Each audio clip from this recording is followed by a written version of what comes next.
За 3 учебни години во Струмица се отворени 17 дуални паралелки, по 6 во средните училишта Никола Карев и Димитар Влахов и лани прва во гимназијата Јане Сандански во економската струка. Трендот е најавен и за следната учебна година. Општината смета дека на тој начин училиштата ќе произведуваат кадар конкурентен на пазарот на трудот. Фактографските показатели велат дека во учебната 2021-2022 година беа воведени 6 дуелни паралелки, и тоа по 3 во средните општински училишта Никола Карев и Димитар Влахов. Веќе во средната, односно во тековната учебна 2022-2023 година, беа воведени 7 дуелни паралелки, од кои една во средното општинско училиште Јане Сандански и по 3 во средните општински училишта Никола Карев и Димитар Влахов.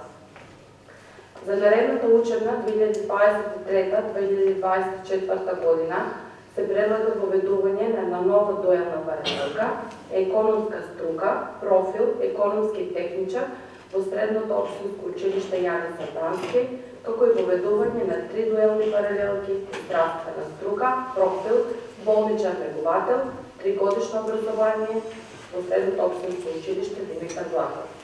Директорката на Струмичката гимназија Невенка Стојанова вели дека главен проблем на трите средни училишта е намалувањето на бројот на ученици кои што доаѓаат од основното образование, но промените во образовните профили се нужни и затоа гимназијата и следната година ќе воведе нова паралелка од дуалното образование.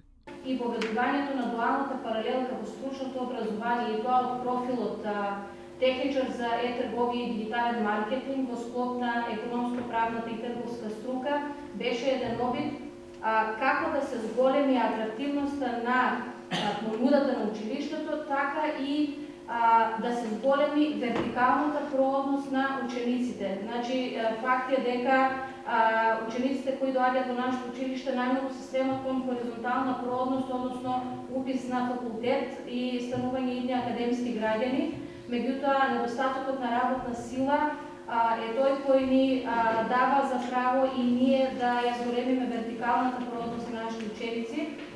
Седмите компании со кои што склучивме меморандуми за потребите на оваа струка укажуваат на тоа дека потребата од остручени средни кадри е навистина голема и тие ветуваат дека многу од учениците кои сега одат на пракса во овие фирми, веднаш по завршувањето на средното образование ќе можат да се најдат на пазарот на труд.